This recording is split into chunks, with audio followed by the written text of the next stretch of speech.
اور وہ سیکھتے تھے جو ان کو نقصان پہنچاتا تھا اور فائدہ نہ دیتا تھا، اور یقیناً وہ جانتے تھے کہ جس نے اس کو خریدا اس کا آخرت میں کچھ حصہ نہیں بنتا، اور البتہ کتنا برا تھا جس کے بدلے انہوں نے اپنی جانوں کو بیچ ڈالا، کاش وہ جانتے ہوتے۔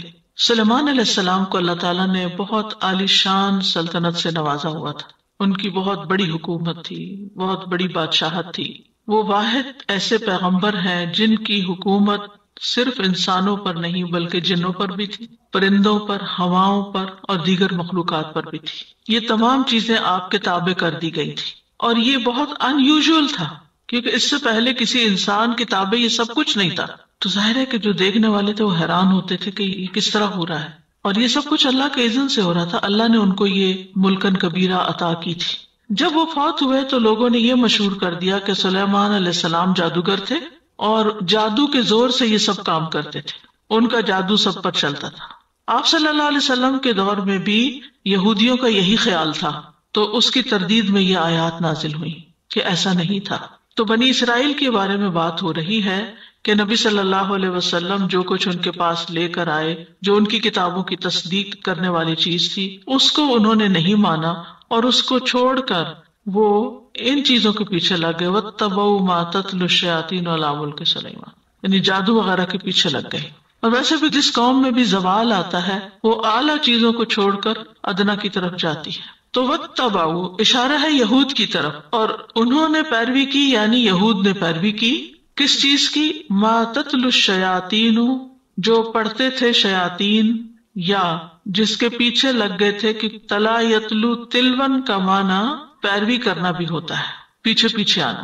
علی ملک سلیمان، سلیمان علیہ السلام کی بادشاہت میں، یعنی ان کے دور میں، ان کی بادشاہت پر نہیں، یعنی شیاطین نہیں پڑھتے تھے بلکہ ان کے دور میں یہ سب ہوتا تھا۔ یعنی ان یہود نے اللہ کی کتاب اور اللہ کے عہد کی کوئی پرواہ نہیں کی، لیکن اس کے برعکس وہ شیطان کے پیچھے لگ کر جادو ٹونے پر عمل کرتے رہے، اور یہ سلیمان علیہ السلام کے عہد میں بھی ہو رہا تھا۔ سلیمان علیہ السلام کے عہد میں بھی جادوگری کا سلسلہ بہت عام ہو گیا تھا۔ تو جب سلیمان علیہ السلام نے دیکھا کہ لوگ بہت زیادہ اس میں انٹرسٹ لے رہے ہیں، تو انہوں نے کیا کیا کہ لوگوں کی ایسی کتابیں، ایسا کلام، ایسی چیزیں ان سے لے کے اس کو اپنی کرسی کے نیچے یا اپنی سلطنت کے جو مرکز تھا اس میں نیچے کہیں زمین میں دفن کر دیا کہ کسی کے پاس نہ جا سکے، وہ یعنی اپنے تخت کے نیچے ان کو دفن کر دیا۔ تو ان کی وفات کے بعد شیاطین اور جادوگروں نے ان کتابوں کو پھر نکال لیا اور یہ مشہور کر دیا کہ سلیمان علیہ السلام ان کتابوں کے ذریعے تم پر حکومت کرتے تھے، وہ یہ پڑھتے تھے۔ تو لوگوں نے اس کو دھڑا دھڑ سیکھنا شروع کر دیا کہ ایک پیغمبر اگر یہ کرتا تھا تو ہم بھی کر لیں، کس طرح چیزیں غلط طور پر منسوخ ہو جاتی ہیں۔ تو اللہ تعالیٰ نے اس کی تردید کی، فرمایا وما کفر سلیمان، سلیمان علیہ السلام نے کفر نہیں کیا تھا۔ یہاں کفر سے مراد کیا؟ جادو، یعنی سلیمان علیہ السلام نے جادو کے بل پر، جادو کے زور سے حکومت نہیں کی تھی۔ ولیکن الشیاطین کفروا، یہ شیطان تھے جو کفر کر رہے تھے، یعنی جادو کا کھیل کھیل رہے تھے۔ نہ صرف یہ کہ خود کرتے تھے جادو، بلکہ یعلمون الناس السحر، لوگوں کو بھی اس کی تعلیم دیتے تھے، آگے بھی سکھاتے تھے، یعنی خوب پھیل رہا تھا یہ۔ کسی بھی علم کو اگر سکھانے والے پیدا ہو جائیں تو وہ علم پھر عام ہو جاتا ہے، مٹتا نہیں ہے۔ تو چونکہ یہود نے یہ مشہور کر رکھا تھا کہ نعوذ باللہ سلیمان علیہ السلام جادوگر تھے اور ان کی حکومت کا دار و مدار جادو پر تھا، تو اللہ تعالیٰ نے اس کی تردید فرمائی اور بتایا کہ جادو تو کفر ہے۔ وما کفر سلیمان، سلیمان علیہ السلام تو صاحب معجزہ پیغمبر تھے، انہوں نے کوئی کفر نہیں کیا، یہ ان کا معجزہ تھا کہ انہیں چیونٹیوں کی زبان سمجھ آتی تھی، وہ ہدہد کی زبان سمجھتے تھے، وہ جنات اور باقی مخلوقات سے کام لے سکتے تھے، ہوا ان کے تابع تھی۔ تو سلیمان علیہ السلام نے یہ سب نہیں کیا، بلکہ ان کے دور میں شیاطین نے یہ کام کیا کہ خود بھی جادو کرتے اور دوسروں کو بھی سکھاتے۔ اور کیا کرتے؟ انہوں نے اور کس چیز کی پیروی کی؟ وما انزل علی الملکین، جو اتارا گیا دو فرشتوں پر، بے بابلا، بابل کے شہر میں، جو عراق کا ایک شہر ہے، ہاروت و ماروت، ان کا نام ہاروت اور ماروت تھا، یعنی جو ہاروت اور ماروت پر نازل کیا گیا اس کو بھی سیکھتے تھے، یعنی جنات نے اس کی بھی پیروی کی جو فرشتوں پر اتارا گیا تھا۔ اب فرشتوں پر کیوں اتارا گیا؟ آزمائش کے لیے. یعنی اللہ تعالیٰ نے بندوں کے امتحان اور آزمائش کے لیے ان فرشتوں پر جادو نازل کیا، اور یہ فرشتے آزمائش ہی کے لیے لوگوں کو سکھاتے تھے. اور ان کو حکم دیا گیا تھا کہ اگر تمہارے پاس کوئی شخص جادو سیکھنے کے لیے آئے تو پہلے اس کو اچھی طرح بتا دینا کہ یہ ایک کفر کا کام ہے، اور ہمیں تو تمہارے امتحان کے لیے یہاں پر متعین کیا گیا ہے، لہٰذا تم کفر نہ کرو. پھر بھی اگر کوئی سیکھنے پر اصرار کرے تو پھر سکھا دینا اس کو. چنانچہ جو لوگ بھی ان فرشتوں کے پاس جادو سیکھنے کے لیے آتے، فرشتے اس کو پوری طرح ایکسپلین کرتے کہ یہ کفریہ کام ہے، لیکن لوگ اس سے باز نہیں آتے تھے اور سیکھنے پر اصرار کرتے، اور فرشتوں کے پاس سیکھنے والوں کا ایک جمع غفیر اکٹھا ہو جاتا. اب دیکھیں آج بھی اگر کہیں کوئی ایسے جادوئی کرشمے کیے جا رہے ہوں یا ایسی کوئی کھیل کھیلی جا رہی ہے تو آپ دیکھیں کہ اس کو دیکھنے والے کراؤڈ کتنا زیادہ ہوگا. یعنی اگر کوئی ایسا ہی مداری ہو یا جادوگر ہو جو مختلف طرح کے کام کرتا ہو. مجھے یاد ہے کہ بچپن میں جب ہم بہت چھوٹے تھے تو اس وقت مداری ہوا کرتے تھے. پتہ نہیں آپ نے کبھی کسی مداری کا کھیل دیکھا یا نہیں. اور بیسیکلی وہ مداری جادوگروں کی ایک قسم ہوتی تھی، اور ہر جمعے کے دن جمعے کی نماز سے پہلے، کیونکہ جمعے کو اس وقت مارکیٹ بند ہوتی تھی، تو ہمارا گھر مارکیٹ کے اوپر تھا، تو خالی سڑکیں ہوتی تھی اور خالی جگہ ہوتی تھی، تو وہ آ کے پورا ایک شو لگاتے تھے، اور اس میں اتنا کراؤڈ ہوتا تھا، ہم تو اوپر سے دیکھ رہے ہوتے تھے، اور ہر جمعے بچے بڑے چھوٹے سب وہ تماشا دیکھ رہے ہوتے تھے. اس میں کبھی وہ بچے سے بکرا نکال لیتے، کسی بچے کو لٹا کے چادر دے کے، پھر پتہ نہیں کیا پڑھتے کیا کرتے، کبھی ادھر جاتے کبھی ادھر جاتے، کبھی کوئی بات کراؤڈ سے کرتے، پھر ان سے پیسے لیتے جو تماشبین آتے تھے. ٹکٹ تو نہیں ہوتے تھے زمانے میں، لیکن یہ کہ کمانے کا یہ ایک ذریعہ بنا ہوا تھا، اور لوگ بھی بڑے خوش ہو کے اس کھیل کو دیکھتے تھے. آج کل تو اور طرح کے کھیل دیکھے جاتے ہیں، تو پہلے زمانے میں سے کبڈی اور اس طرح کے کھیل لوگ کھیلتے تھے تو وہ دیکھتے تھے. تو بہرحال اس قسم کے کام جب وہ فرشتے ان کو سکھاتے تو بے شمار لوگ سیکھتے. آج بھی لوگوں کو پتہ ہونے کے باوجود کہ یہ گناہ کبیرہ ہے، پھر بھی لوگ باز نہیں آتے اور جادو کرنے کرانے کے لیے کسی نہ کسی ایسے شخص کے پاس پہنچ جاتے ہیں جو ان کو بے وقوف بناتا ہے، ان سے پیسے لوٹتا ہے اور ان کا دین ایمان خراب کرتا ہے. تو یہ ساری چیزیں دراصل انسان کے لیے ایک امتحان ہوتی ہیں، ایک آزمائش ہوتی ہیں. وَمَا يُعَلِّمَانِ مِنْ أَحَدٍ، اور وہ کسی کو نہیں تعلیم دیتے تھے، حَتَّى يَقُولَا، یہاں تک کہ وہ دونوں کہتے، إِنَّمَا نَحْنُ فِتْنَةٌ، کہ ہم تو تمہارے لیے ایک آزمائش ہے، فَلَا تَكْفُرْ، تم کفر مت کرو. یعنی آزمائش کیوں رکھی گئی؟ تاکہ لوگوں کو پتہ چل جائے کہ جادو کیا ہوتا ہے اور پیغمبر کی تعلیم کیا ہوتی ہے. یہ بھی ایک مقصد تھا فرشتوں کو بھیجنے کا، کیونکہ وہ لوگ کہتے تھے کہ سلیمان علیہ السلام نے جادو کیا، تو نہیں، سلیمان علیہ السلام جو کچھ کر رہے تھے وہ جادو نہیں تھا، یہ فرشتے جادو سکھا رہے تھے. ایک طرف پیغمبر کی تعلیم ہے اور ایک طرف فرشتے باقاعدہ جادو کر کے دکھا رہے ہیں کہ یہ جادو ہوتا ہے، اور وہ پیغمبر کی تعلیم ہوتی ہے تاکہ دونوں کے درمیان فرق بھی پتہ چل جائے. تو فلا تکفر، تم کفر نہیں کرو، تو اس سے صاف پتہ چلتا ہے کہ جادو کا سیکھنا اور سکھانا کفر ہے. لیکن فَيَتَعَلَّمُونَ مِنْهُمَا، پھر بھی لوگ ان سے سیکھ رہے تھے. کیا سیکھتے بھی کیا تھے؟ مَا يُفَرِّقُونَ بِهِ بَيْنَ الْمَرْءِ وَزَوْجِهِ، جس کے ذریعے شوہر اور اس کی بیوی کے درمیان تفرقہ ڈالا جا سکے. یعنی ایسا جادو سیکھ لیتے جس کے ساتھ وہ ہسبینڈ وائف کے بیچ میں تفریق یا جدائی ڈال دیتے تھے. جادو کے اس قسم کو صرف کہتے ہیں، صاد کے ساتھ. اس کے بالمقابل سحر العطف ہوتا ہے، اور یہ جادو کی سخت ترین اقسام میں سے ہے، کیونکہ یہ جادو انسان کے ہوش حواس ختم کر دیتا ہے اور دیوانگی کے حد تک پہنچا دیتا ہے. یعنی ایک جادو صرف ہے جس سے جدائی ہوتی ہے، اور ایک جادو عطف ہے جس سے محبت پیدا ہوتی ہے. آپ نے کبھی اشتہار شاید پڑھے ہو اخباروں میں، محبوب آپ کے قدموں میں، یہ عطف والا ہے. اور یہ جب وہ کرتے ہیں تو انسان کے اوپر جیسے پاگل پن کی کیفیت آ جائے، یعنی کہ کسی کی محبت میں وہ دیوانہ ہو جاتا ہے، اور پھر اس کے بعد وہ دیوانوں والی حرکتیں کرتا ہے، جیسے مجنون ہوتے ہیں، جیسے عاشق مجنون ہوتے ہیں، اس قسم کی حرکتیں. جی ہاں، ایڈورٹائزمنٹ کرتے ہیں. ایسی ایڈورٹائزمنٹ کر کے پیسہ لینا بھی حرام ہے.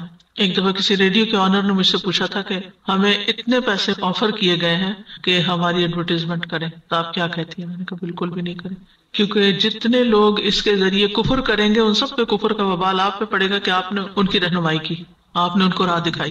کیونکہ بعض اوقات جو لوگ اخبار چلاتے ہیں یا ریڈیو چلاتے ہیں یا ٹی وی یا اس طرح کی چیزیں یا ایون سوشل میڈیا ان کو کمائی کا ذریعہ بنایا ہوا ہے، تو اس قسم کی کسی بھی چیز کو پروموٹ کرنا جو ہے وہ کبیرہ گناہ ہے، اور نہ صرف یہ کہ انسان اس گناہ کا خود وبال اٹھاتا ہے بلکہ جتنے لوگ وہ گناہ کرتے ہیں ان کا بھی وبال اس کے سر پہ آتا ہے۔ جہاں تک شیطان کا میاں بیوی کے درمیان تفرقہ ڈالنے کی بات ہے تو اس کے بارے میں حدیث میں بھی آتا ہے، صحیح مسلم میں ہے کہ شیطان کے لشکر جب لوگوں کو فتنہ میں ڈالنے کے لیے جاتے ہیں تو ان میں سے ایک آتا ہے اور کہتا ہے، یعنی ابلیس کے پاس واپس فتنے ڈال کے، میں نے اس طرح کیا، یعنی میں نے اس طرح بہکایا، تو وہ کہتا ہے تم نے کوئی بڑا کام نہیں کیا۔ پھر ان میں سے ایک اور آتا ہے اور کہتا ہے میں نے فلاں آدمی کو اس وقت تک نہیں چھوڑا جب تک اس کے اور اس کے بیوی کے درمیان جدائی نہیں ڈلوا دی، ان کو الگ کر دیا۔ تو شیطان اس پر اسے اپنے قریب کر لیتا ہے، اسے حق کرتا ہے اور کہتا ہے تو نے اچھا کیا، پھر اس کو اپنے ساتھ چمٹا لیتا ہے کہ تو نے سب سے اچھا کام کیا، کہ جس کے ذریعے ہسبینڈ وائف کے بیچ میں لڑائی ڈلوا دی اور فتنہ۔ اسی لیے آپ دیکھیں کہ کسی بھی رشتے میں اتنی جلدی ناراضگی پیدا نہیں ہوتی جتنی جلدی مس انڈرسٹینڈنگ اور ناراضگی ہسبینڈ وائف کے بیچ میں پیدا ہوتی ہے۔ ایک تو ایکسپیکٹیشن بہت زیادہ ہوتی ہیں، لیکن اس کے علاوہ بھی آپ نے دیکھا ہوگا کہ دوسرے رشتوں میں اعتماد کچھ زیادہ ہوتا ہے، یعنی ماں اور بچے کے رشتے میں، بہن بھائیوں میں، دوستوں میں، لیکن ہسبینڈ وائف کا رشتہ بہت ہی نازک ہوتا ہے، چاہے کتنی بھی محبت ہو شیطان بڑی جلدی غلط فہمی پیدا کر دیتا ہے، تو اس لیے ایکسٹرا کانشیس رہنے کی بھی ضرورت ہوتی ہے انسان کو۔ وما ہم بضارین بہ من احد الا باذن اللہ، اور وہ کسی کو بھی نقصان نہیں پہنچا سکتے مگر اللہ کے اذن سے۔ یہ بھی ہر بندے کو یاد رکھنا چاہیے کہ کوئی جادو نقصان نہیں دے سکتا اگر اللہ کا اذن نہ ہو، جادو کچھ بھی نہیں کر سکتا۔ تو اس لیے انسان کو بلا وجہ کے وہم اور خوف میں مبتلا نہیں رہنا چاہیے کہ کوئی ہم پہ جادو نہ کر دے، لگتا ہے کسی نے کچھ کر دیا ہے، لگتا ہے کچھ اثر ہے، ہر چیز کے بارے میں یہ نہیں سوچنا چاہیے۔ یعنی جو جادو سیکھنے اور سکھانے والے ہیں وہ کسی کو بھی نقصان نہیں پہنچا سکتے، مگر تقدیر میں اگر کوئی نقصان لکھا ہے تو پھر وہ ہو جائے گا، اللہ کی مشیت ہو تو نقصان پہنچ جائے گا۔ تو اس سے یہ پتہ چلتا ہے کہ اللہ کی قدرت تمام اسباب سے بڑھ کر ہے، اسباب کتنے بھی بڑے کیوں نہ ہوں ان میں جو تاثیر ہوتی ہے وہ صرف اللہ کے اذن سے ہوتی ہے۔ مثلا آگ جلاتی ہے، آگ جلانے کا سبب ہے، لیکن ابراہیم علیہ السلام کے لیے اللہ تعالیٰ نے آگ کو حکم دیا کہ نہیں جلانا، قلنا یا نار کونی بردن، آگ تم نے گرم نہیں ہونا بلکہ ٹھنڈی ہونا ہے، وسلامن، نقصان نہیں دینا بلکہ سلامتی والی بننا ہے، اللہ ابراہیم علیہ السلام، وہی آگ ہے۔ لیکن جب اللہ کا حکم کچھ اور ہوا تو آگ نے بھی اپنا کام بدل دیا۔ تو اسی طرح کوئی بھی چیز چھوٹی سے چھوٹی، بڑی سے بڑی، کوئی کھانا ہو، پانی ہو، دوا ہو، علاج ہو، ہمیشہ یہ ذہن میں رہے کہ میں یہ سبب اختیار کر رہا ہوں، بس اس کے اندر کوئی طاقت نہیں۔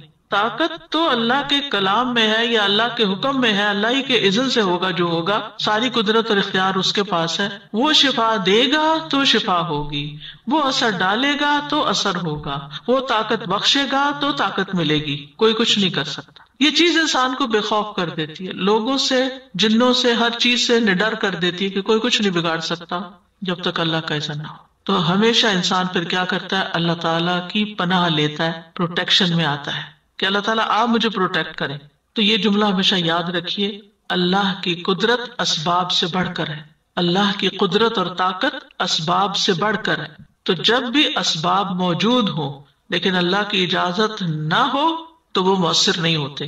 قُل لَن يُصِيبَنَا إِلَّا مَا كَتَبَ اللَّهُ لَنَا هُوَ مَوْلَانَا، کہہ دیجئے ہمیں ہرگز کوئی مصیبت نہیں آئے گی مگر وہی جو اللہ نے لکھی ہے، وہی ہمارا پروٹیکٹر ہے، هُوَ مولانا۔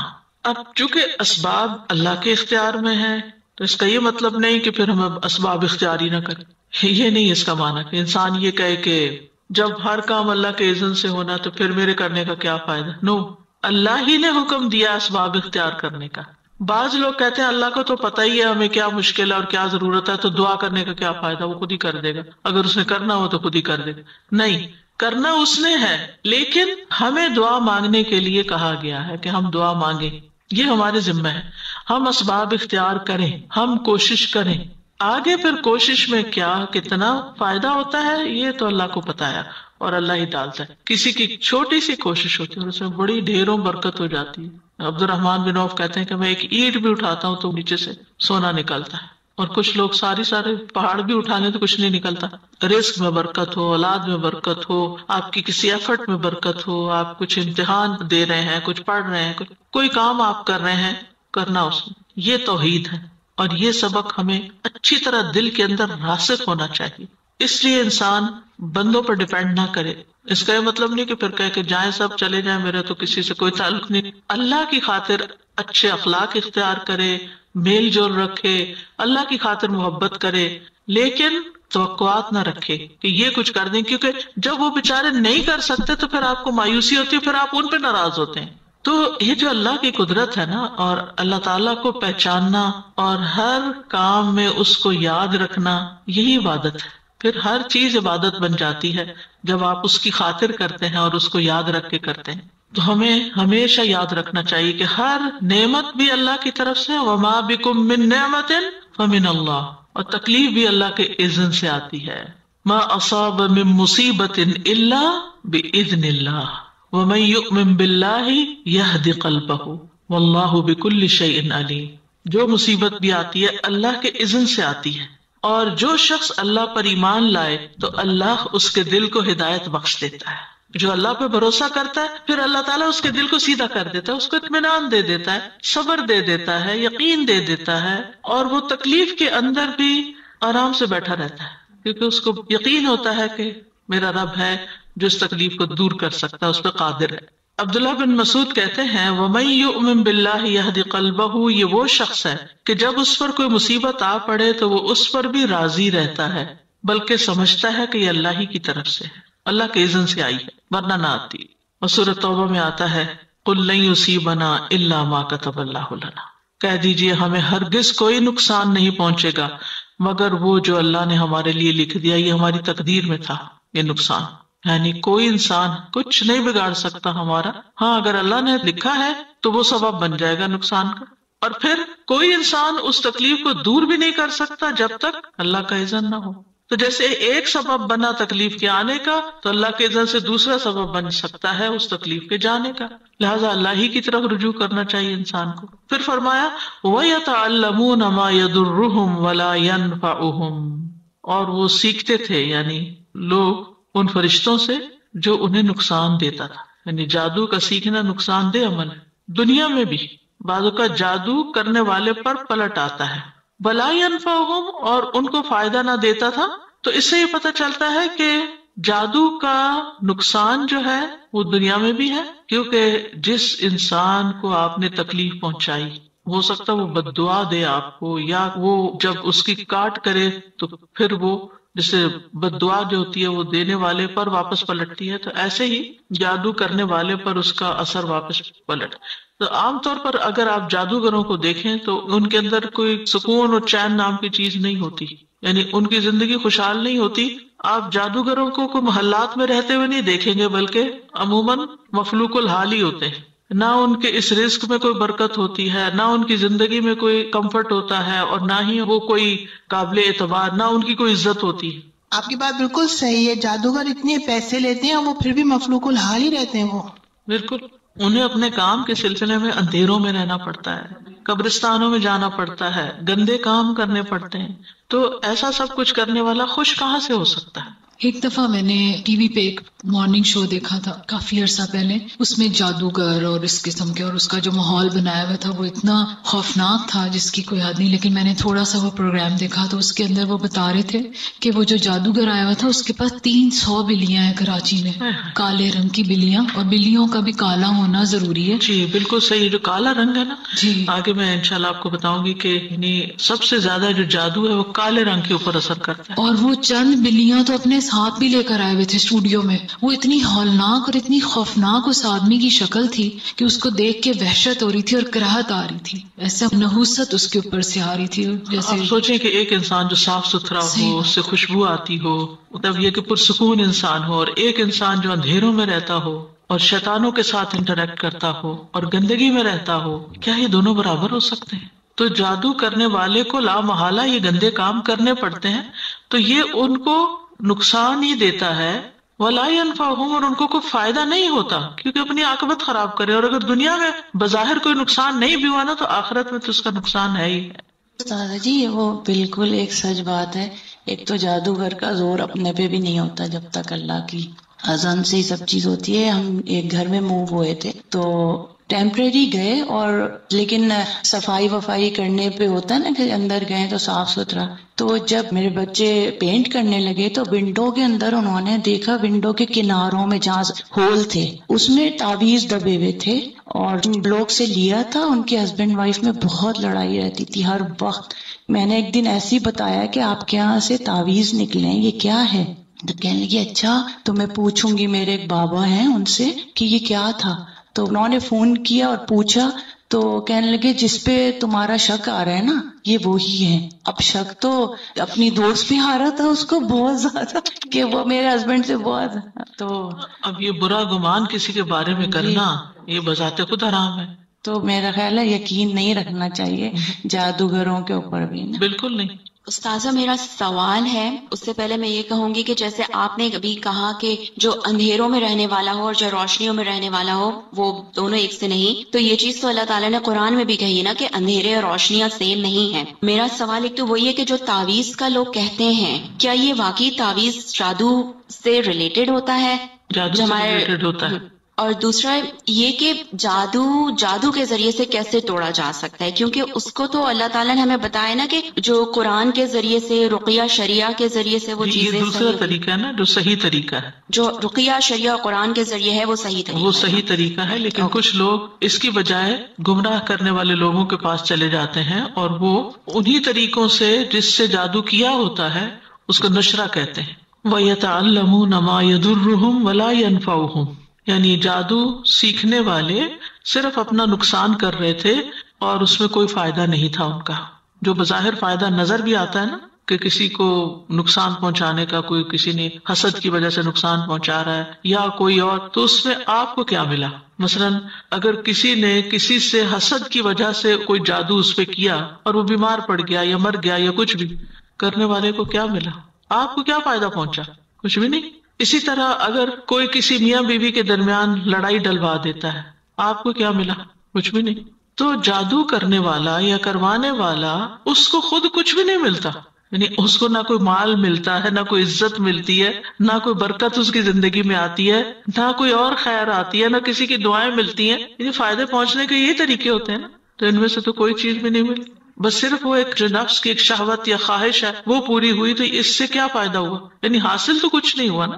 اور پھر یاد رکھیے بعض اوقات انسان کو غصہ نکال کے بھی سیٹسفیکشن ہوتی ہے نا. ایک غصہ نکال لیا، ٹھنڈے پڑ گئے، لیکن اس کے بعد کیا شروع ہوتا ہے؟ قابیل کے ساتھ کیا ہوا تھا؟ غصے میں بھائی کو قتل تو کر دیا، اس وقت تو بڑا وہ خوش ہوا ہوگا کہ میں نے ہٹا دیا اپنے رستے سے جو میری اس کام میں رکاوٹ تھا. عموماً لوگ یہ بے وقوفی کرتے ہیں نا کہ اس کی وجہ سے مجھے مشکل ہو رہی ہے، اس کو رستے سے ہٹا دو، اس کو اٹھوا دو، اس کو قتل کر دو، اس کو یہ کر دو. لیکن اس کے بعد کیا ہوتا ہے؟ جب آپ ایسا گھناؤنا کام کر چکتے ہیں، بڑے بڑے گناہ تو اپنی جگہ ہے، چھوٹی سی بھی تکلیف آپ کسی کو دے نا تو اللہ تعالیٰ نے ایسا ایک نظام رکھا ہے کہ تھوڑی ہی دیر گزرنے کے بعد وہ خود آپ کو پنچ کرنے لگتی. شاید اس شخص کو تو کم ہرٹ کرے، اگر آپ کے اندر تھوڑا سا بھی دل اور ضمیر ہے نا تو آپ کو خود زیادہ تکلیف شروع ہو جائے گی. جو مائیں اپنے بچوں کو خوب مارتی ہیں یا کچھ ان کو تکلیف دیتی ہیں، وہ خود بھی بیٹھ کے روتی ہیں. بعض اوقات بد دعائیں دے کے جب وہ بد دعا پوری ہو جاتی ہے نا تو پھر ساری زندگی کے لیے خود رو رہی ہوتی ہے کہ ایسا کیوں کیا، کیوں کہا میں نے غصے میں. تو شدید غصے کی حالت میں بھی اگر بچے نے کوئی نافرمانی کی ہو یا کچھ بھی تو ہدایت کی دعا ہی دے کہ اللہ تمہیں ہدایت دے، کبھی بد دعا نہ دے. یا تو وہ اس کا اہل نہیں ہوگا تو واپس آپ پہ پلٹے گی، اور اگر اس کا اہل ہوا اور اس کو لگ گئی تو بھی آپ ہی کے لیے تکلیف ہے. اور اسی طرح باقی رشتوں کے بیچ میں بھی. تو جو کسی کو تکلیف دیتا ہے وہ کبھی خود خوش رہ نہیں سکتا. وَلَقَدْ عَلِمُوا، اور یقینی طور پر وہ جانتے تھے. وَلَا قَدْ، 3 مؤکدات ہیں اس میں. واو کا مطلب ہوتا ہے واو قسمیہ ہے، یعنی قسم کھا کے یہ بات کی جاتی. لا تاکید کا لام ہے، تاکیدی بات ہے. قد تحقیق، حقیقت میں ہے یہ بات کہ علموا، ان کو پتا تھا، وہ جانتے تھے. لمن اشتراہ، جو بھی اس کو خریدے گا. جادو ایسے نہیں کیا کروایا جاتا، اس کو کچھ پیسے دینے پڑتے، یعنی کسی چیز کے بدلے میں وہ کام ہوتا ہے. ما لہ فی الآخرۃ من خلاق، اس کا تو آخرت میں کوئی حصہ ہی نہیں، اس نے تو اپنی آخرت گنوا دی. اتنا خطرناک کام ہے. یعنی انسان سے بہت سے گناہ ہوتے ہیں، لیکن یہ جو جادو والا کام ہے یہ تو انسان کی آخرت تباہ کر کے رکھ دیتا ہے. تو لمن اشتراہ، یعنی جو جادو میں اس طرح رغبت رکھتا ہے جس طرح کوئی تاجر تجارت کے سامان میں رغبت رکھتا ہے کہ میں یہ لے لوں تاکہ میں اس کو بڑی قیمت پہ بیچوں گا اور اس سے فائدہ ہوگا، تو وہ آخرت کے عذاب کا مستحق ہو گیا۔ تو مطلب یہ تھا کہ ان کا جادو کرنا کرانا لا علمی کی وجہ سے نہیں تھا کہ ان کو پتا نہیں تھا کہ یہ غلط کام ہے اس لیے وہ کرنے لگ گئے، بلکہ انہوں نے دنیا کی زندگی کو آخرت پر ترجیح دی، اور دنیا میں وہ جو اندر غصہ تھا یا حسد تھا یا کسی کو نقصان دینے کا جو جذبہ تھا اس کو سیٹسفائی کرنے کے لیے انہوں نے اگر یہ کام کیا تو اپنی آخرت برباد کر لی۔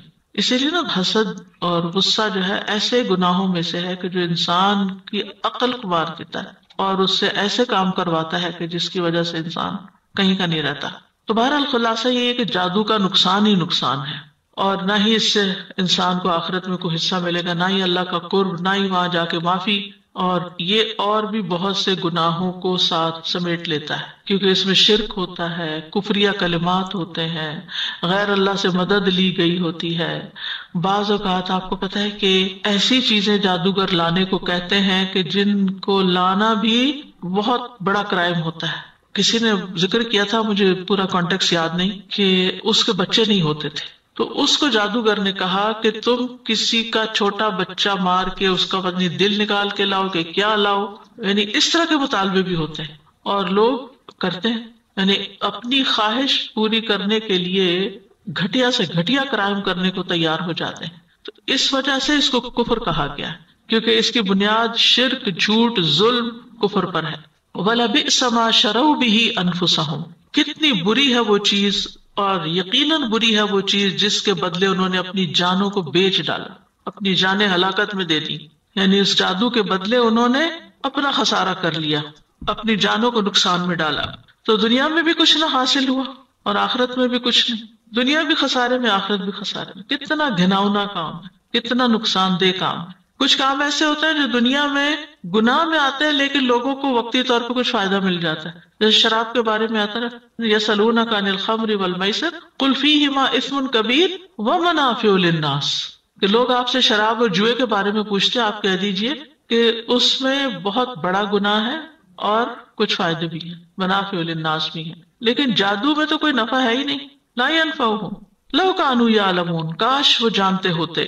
یہ جملہ شرطیہ ہے، اس کا جواب نہیں ہے، یعنی اگر وہ جانتے ہوتے تو کبھی جادو نہ سیکھتے، یعنی انہیں پتا تھا نقصان دیتا ہے، پھر کیوں سیکھا؟ علم الیقین نہیں تھا۔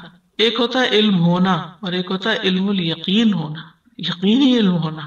جس شخص کو یقینی علم حاصل ہو جاتا ہے نا، اس کا عمل بدل جاتا ہے، وہ توبہ کر لیتا ہے، وہ غلط کام فوراً چھوڑ دیتا ہے، اور جس کے اندر شبہات ہوتے ہیں، شکوک ہوتے ہیں، منافقت ہوتی ہے، وہ اللہ اور اس کے رسول کی بات سن کے معلومات تو حاصل کر لیتا ہے لیکن اس کا کوئی عمل نہیں بدلتا، تو ایسا شخص جو ہے وہ حقیقی عالم نہیں ہے۔ یعنی اگر ایسے صاحب علم ہوتے جن کے اندر اللہ کی خشیت ہوتی تو اپنے علم سے فائدہ اٹھاتے اور پھر جادو نہ سیکھتے۔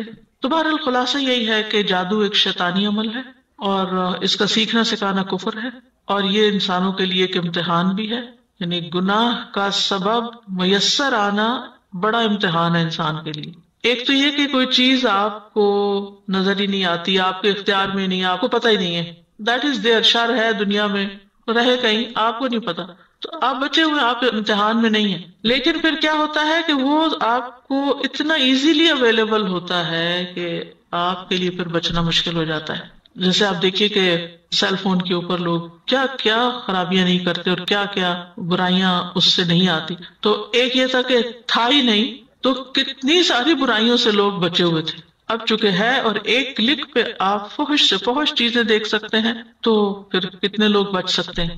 تو یہ ایک فتنہ ہے، یہ ایک آزمائش ہے، اس میں فائدے بھی ہیں لیکن اس میں آزمائش بھی ہے۔ یعنی کچھ لوگ تو پیورلی حرام حرام حرام چیز دیکھتے ہیں، کچھ لوگ حرام تو نہیں دیکھتے لیکن بیکار کی لغو چیزیں دیکھتے رہتے ہیں جن سے ان کو کوئی فائدہ نہیں پہنچا۔ ٹھیک ہے وہ نقصان دہ نہیں لیکن فائدہ بھی کچھ نہیں۔ مثلاً آپ دیکھیں کہ کچھ لوگ صرف فیشن شو دیکھتے رہتے ہیں کہ کس ایکٹر نے کیا کپڑے پہنے ہوئے ہیں یا کیسی جیولری پہنی ہوئی ہے، یا کچھ حاصل نہیں ہے آپ کو سوائے اس کے کہ آپ ایک بس انٹرٹینمنٹ بنائی ہوئی۔ آپ کا وقت کتنا قیمتی ہے، تو قبر میں جا کے پتہ چلے گا نا کہ انسان ایک دفعہ بھی سبحان اللہ کہنا چاہے گا، اگر 1000 دفعہ بھی کہے تو ایک بھی نیکی نہیں لکھی جائے گی۔ تو وہ تمنا کرے گا کاش میں واپس جاؤں اور جو وقت میں نے ضائع کیا اس میں کچھ ذکر ہی کر کے آ جاؤں، کچھ صدقہ ہی کر کے آ جاؤں۔ جادو کے توڑ کے سلسلے میں جو آیات قرآن مجید سے ہمیں پتہ چلتی ہیں وہ سورۃ یونس کی آیات ہے نمبر 81 اور 82۔ اللہ تعالیٰ کا ارشاد ہے، پھر جب انہوں نے رسیاں ڈالی تو موسیٰ نے کہا جو تم لائے ہو وہ تو جادو ہے، بے شک اللہ عنقریب اسے باطل کر دے گا، بے شک اللہ فساد کرنے والوں کا کام نہیں سنوارتا، اور اللہ حق کو اپنے کلمات سے سچا ثابت کر دیتا ہے اگرچہ مجرم ناپسند کریں۔ ان آیات کا پس منظر کچھ یوں ہے کہ موسیٰ علیہ السلام نے جب فرعون کے سامنے دعوت حق پیش کی اور اس نے انکار کیا تو پھر کھلے میدان میں آ کر مقابلہ کرنے کی بات ہوئی۔ جب فرعون نے دیکھا کہ موسیٰ علیہ السلام اللہ تعالیٰ کی عبادت کرنے اور اس کی توحید کی دعوت دینے پر مصر ہیں اور باز نہیں آتے، تو سوچا کہ جادو کے ذریعے ان کا کام ختم کیا جائے، ان کو ہرا دیا جائے۔ تو اس نے اپنی قوم سے کہا کہ میرے پاس ہر قسم کے ماہر جادوگر لاؤ، عام جادوگر نہیں لانے، کوئی امیچور جادوگر نہیں، ایتونی بکل ساحر علیم، کہ جو اپنے فن کے ماہر ہوں، خوب جانتے ہوں۔ اب جادوگر فرعون کے پاس آ گئے تو موسیٰ علیہ السلام نے ان سے کہا کہ تمہارے پاس جو بھی لاٹھیاں اور رسیاں ہیں، جو جادو تم بنا کے لائے ہو اس کو زمین پہ پھینکو، دکھاؤ، اب اس کا مظاہرہ کرو۔ جب انہوں نے لاٹھیاں اور رسیاں پھینکی تو وہ لوگوں کو سانپوں کی طرح حرکت کرتی ہوئی نظر آئیں۔ اب آپ سوچیں، ایک نہیں ہزاروں سانپ اگر زمین پر بیک وقت دوڑتے ہوئے نظر آئیں تو انسان کے خوف کا کیا عالم ہوگا۔ اب جو لوگ وہ تماشا دیکھ رہے تھے وہ سب بھی ڈر گئے اور متاثر بھی ہو گئے۔ اس وقت موسیٰ علیہ السلام بھی اپنے دل میں ڈر گئے، لیکن اللہ کے حکم سے جب انہوں نے اس کے مقابلے میں اپنا عصا پھینکا تو اس نے یکا یک ان ساری رسیوں اور لاٹھیوں کو نگل لیا اور ختم کر دیا۔ اس وقت موسیٰ علیہ السلام نے کہا کہ جو کچھ تم لائے ہو، جو تم نے پھینکا ہے، یہ تو جادو ہے، اللہ اس کو ختم کر دے گا، اور اللہ اس شخص کے عمل کی اصلاح نہیں کرتا جو زمین میں فساد پھیلانے کی کوشش کرتا ہے۔ اللہ تعالیٰ حق کو ثابت کرتا ہے جو کہ میں تمہارے پاس اللہ کی طرف سے لایا ہوں، یعنی اللہ کا کلام لے کر آیا ہوں، اور اللہ اپنے کلمات اور اپنے حکم کے ساتھ حق کو باطل پر غالب کر دے گا، چاہے مجرم ناپسند ہی کیوں نہ کریں۔ یعنی فرعون جیسے لوگ حق کو ناپسند ہی کیوں نہ کریں، لیکن آج حق کا بول بالا ہوگا۔ تو بہرحال فلما القوا قال موسیٰ ما جئتم به السحر، جب انہوں نے اپنی رسیاں لاٹھیاں پھینک دی تو موسیٰ علیہ السلام نے کہا کہ جو تم لائے ہو یہ تو سحر ہے، یہ جادو ہے۔ تو اس سے یہ پتہ چلتا ہے کہ جادو کا اثر بہرحال انسان پر ہوتا ہے کہ انسان کو چیز کی حقیقت اور ماہیت کچھ اور نظر آنے لگتی ہے جو کہ اصل میں ہوتی نہیں ہے۔ اسی طرح جادو کے وقت جو کلمات یا کوئی منتر ایسے پڑھے جاتے ہیں اس کا اثر بھی انسانی جسم پر ہوتا ہے، اور یہ بیماری کی ایک قسم ہوتی ہے۔ لیکن اس کے مقابلے کے لیے اللہ کا کلام کافی ہے، اور اس کا توڑ بھی اللہ کے کلام کے ساتھ ہی کرنا چاہیے۔ اسی لیے انہوں نے فرمایا ان اللہ سیبطل، یقیناً اللہ اس کو ضرور باطل کر دے گا، اس کو ختم کر دے گا، یعنی کلی طور پر مٹا دے گا، کیونکہ یہ خیال نہیں تھا، یہ ایک حقیقت تھی، حق تھا، اور باطل جو ہے اس کا کوئی سر پیر نہیں ہوتا، وہ تو جانے ہی کے لیے ہوتا ہے، اسے تو جانا ہی ہوتا ہے، وہ زمین میں یا کسی بھی جگہ پر جم نہیں سکتا۔ وقتی طور پر اس کا اثر ہوتا ہے لیکن وہ راسخ نہیں ہوتا۔ اور موسیٰ علیہ السلام کا یہ پورا یقین تھا، اور یقین کے ساتھ انہوں نے یہ بات کہی کہ اللہ تعالیٰ اس کو باطل کر دے گا، کیونکہ انہیں وحی کے ذریعے یہ بتا دیا گیا تھا کہ اللہ سبحانہ وتعالیٰ کی مدد آئے گی اور یہ سارا ختم ہو جائے گا۔ تو اس سے یہ پتہ چلتا ہے کہ کلام اللہ کا پڑھنے والا جتنی یقین اور کنوکشن کے ساتھ کوئی کلام پڑھے گا جادو کے توڑ کے لیے، اتنی ہی زیادہ اس کی تاثیر ہوگی۔ ان اللہ لا یصلح عمل المفسدین، بے شک اللہ مفسدین کے عمل کی اصلاح نہیں کرتا، یعنی فسادیوں کی اصلاح نہیں کرتا۔ یعنی سب سے پہلے تو جادوگر ہے، اور اس کے بعد جو بھی لوگ زمین میں فساد کریں، جو بھی لوگ بگاڑ پیدا کریں، اللہ تعالیٰ ان کا حق پر ہونا ثابت نہیں کرتا، ان کا فساد معلوم ہو ہی جاتا ہے۔ وَيُحِقُّ اللَّهُ الْحَقَّ بِكَلِمَاتِهِ، اور اللہ اپنے کلمات، اپنے کلام کے ذریعے حق کو سچا ثابت کر دیتا ہے۔ وَلَوْ كَرِهَ الْمُجْرِمُونَ، خواہ مجرم اس کو ناپسند کریں۔ ابن ابی سلیم کہتے ہیں، یعنی انہیں یہ روایت پہنچی کہ اللہ تعالیٰ کے اذن کے ساتھ ان آیات میں شفا ہے، یعنی اگر کسی کو یہ شک ہو کہ اس پر جادو ہوا ہے تو ان آیات کو پڑھنا چاہیے، ان میں شفا ہے۔ آپ ایک برتن میں پانی لیں، اس پر سورۃ یونس کی یہ آیت پڑھیں، پھر اس پانی کو جادو زدہ شخص کے سر پر بہا دیں، یعنی اس کو اس سے نہلا دیں تو اس سے اس کا توڑ ہو جائے گا۔ تو یہ جو آیات ابھی پڑھی گئی سورۃ یونس کی، ان سے یہ پتہ چلتا ہے کہ جادو کا سیکھنا اور سکھانا جو ہے ایک باطل کام ہے، حرام کام ہے۔ پھر یہ کہ جادوگر جو ہے وہ زمین میں فساد برپا کرتا ہے، گھروں کو بگاڑتا ہے، انسانوں کو تکلیف دیتا ہے۔ پھر یہ کہ حق کو ثابت کرنے کے لیے دشمن کا مقابلہ کرنا جائز ہے۔ پھر یہ بات بھی پتہ چلتی ہے کہ فساد کا انجام تباہی اور بربادی ہی ہوتا ہے، اور جب بھی حق باطل کے مقابلے میں کھڑا ہوتا ہے تو حق فتح یاب ہوتا ہے اور باطل بالآخر مٹ جاتا ہے۔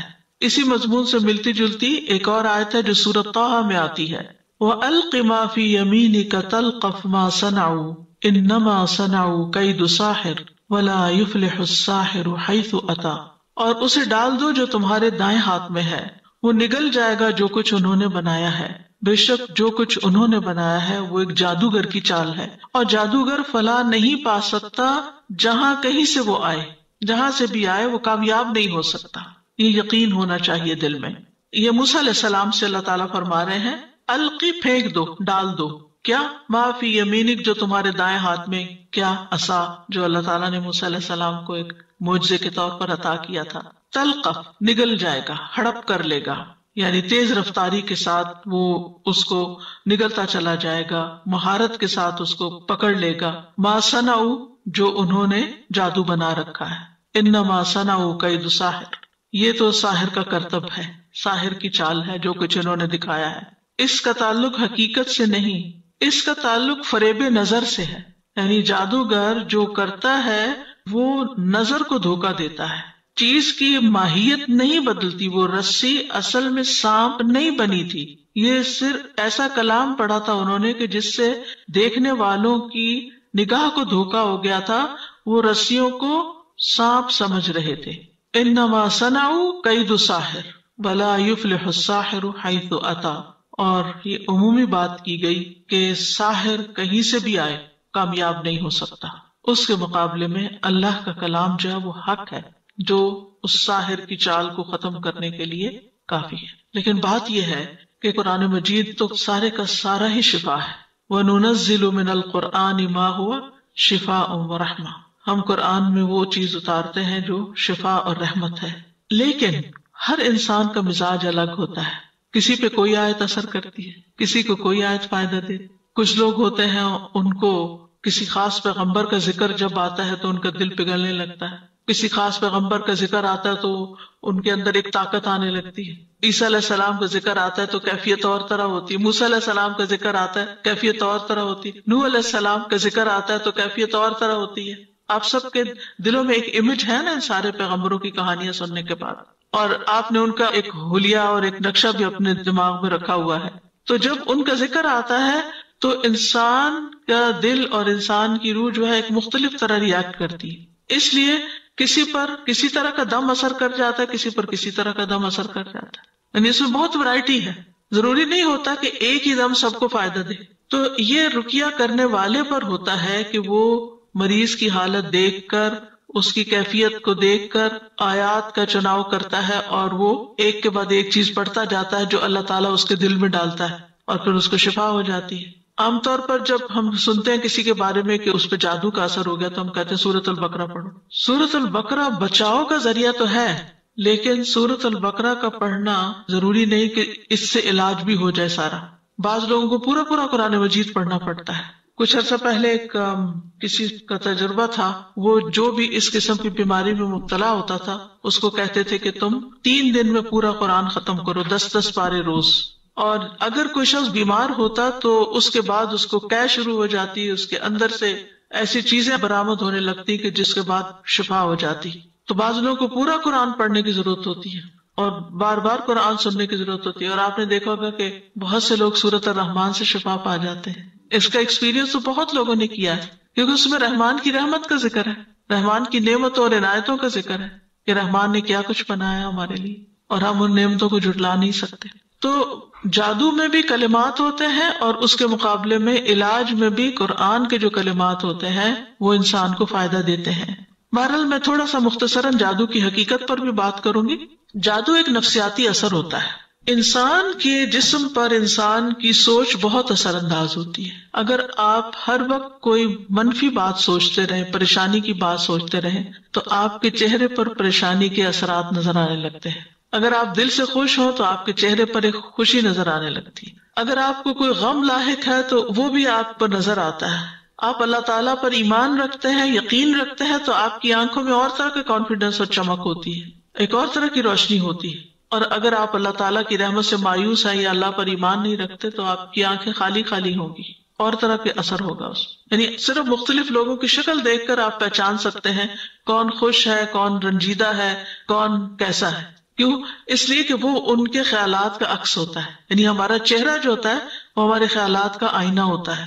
جو ہمارے دل پر گزر رہی ہوتی ہے وہ ہمارے چہرے پر بھی آ رہا ہوتا ہے. تو جادو میں بھی ایسی ہی چیزوں سے مدد لی جاتی ہے کہ جو انسان کے نفس سے گزر کر اس کے جسم کو متاثر کر دیتی ہیں.